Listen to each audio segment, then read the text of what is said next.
अभी तक हमारे को ये बताया गया था कि श्री कृष्ण जी ने गीता का ज्ञान अर्जुन को कहा और उसको युद्ध के लिए प्रेरित किया। हम अभी तक इसी बात पर आरूढ़ थे, लेकिन जब से हमें तत्व ज्ञान प्राप्त हुआ है, सदग्रंथों को स्वयं देखा और पढ़ा, उनको समझा है, तो उसके बाद पता चला कि गीता जी में तो श्री कृष्ण जी ने एक शब्द भी नहीं बोल रखा। श्री कृष्ण जी के अंदर प्रवेश करके प्रेतवत काल भगवान ने, ज्योति निरंजन ने, महाविष्णु भी जिसे कहते हैं, उसी ने सारा ज्ञान बोला है, जो ब्रह्म 21 ब्रह्मांड का प्रभु है। तो उस ब्रह्म को, ब्रह्म ने ये ज्ञान दिया है और पूर्ण ब्रह्म के लिए संकेत दिया है।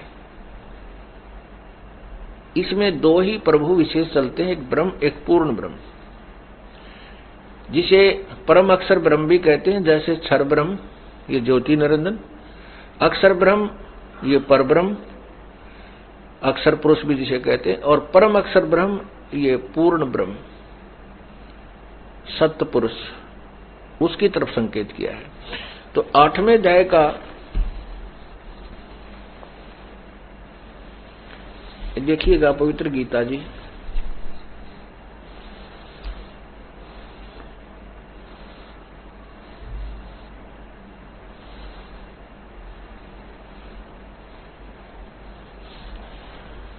अब 7वें अध्याय का 29वां श्लोक आपको दिखाते हैं।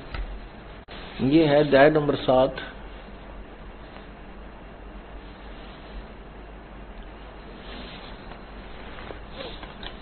ये है अध्याय नंबर 7 का श्लोक नंबर 29।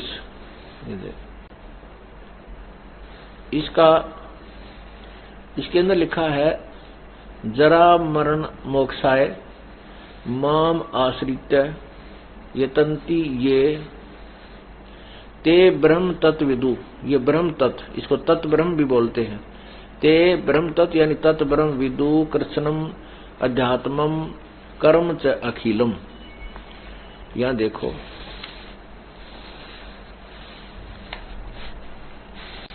अब ये कहा कि ये जो मेरे, अब उसका अनुवाद है 7वें अध्याय के 29वें श्लोक का, जो मेरी आश्रित मन शरण होकर जरा और मरण से छूटने के लिए यत्न करते हैं, वे पुरुष तत्व, अब देखो तत्व उस ब्रह्म को, अब तत्व ब्रह्म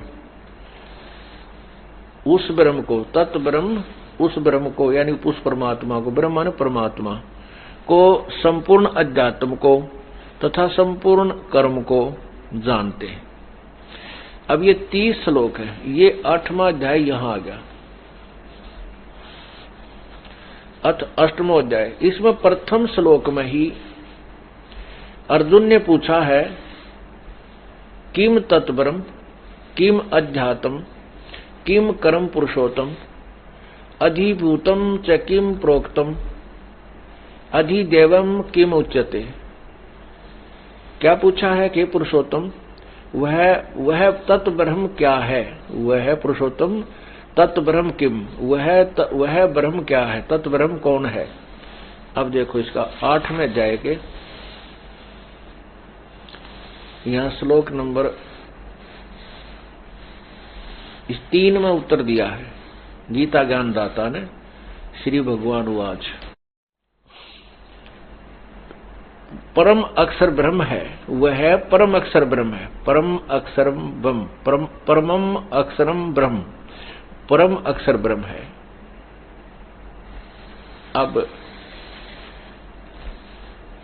उसी के विषय में कहा है 15वें अध्याय के, उसी तत्व ब्रह्म यानी पूर्ण परमात्मा के विषय में 15वें अध्याय के 4थे श्लोक में 1 से लेकर 4 श्लोक में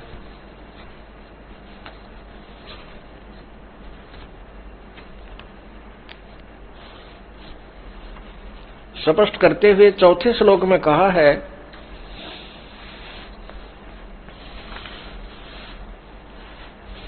देखिएगा अध्याय नंबर 15, ये श्लोक नंबर 4 है, ये श्लोक नंबर 4 है। अब क्या कहा कि जब तत्वदर्शी संत मिल जाए उससे ज्ञान प्राप्ति के उपरांत तो उसके पश्चात उस परम पद रूप परमेश्वर को भली भांति खोजना चाहिए, जिसमें गए हुए पुरुष यानी साधक फिर लौटकर संसार में नहीं आते, जिस परमेश्वर से इस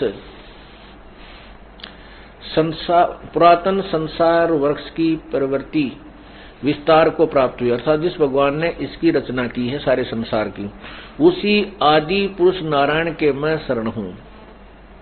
गीता ज्ञान दाता कहता मैं भी उसी की शरण में हूं। गीता ज्ञान दाता भगवान कह रहा कि मैं भी उसी की शरण में हूं।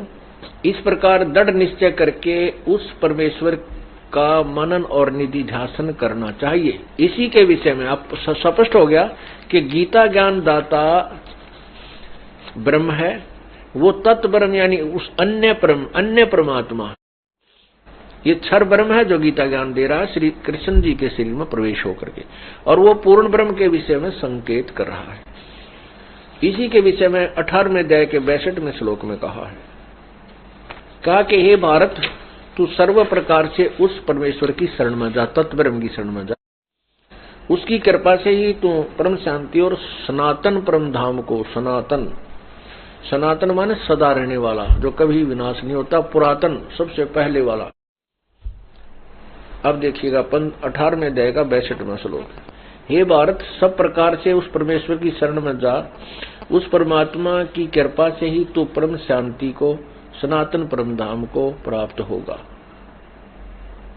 शाश्वतम स्थानम, सदा रहने वाला यानी सत्य, शाश्वतम माने सत्य, और सदा परम धाम माने स्थानम माने धाम, सतधाम सतलोक को प्राप्त होगा।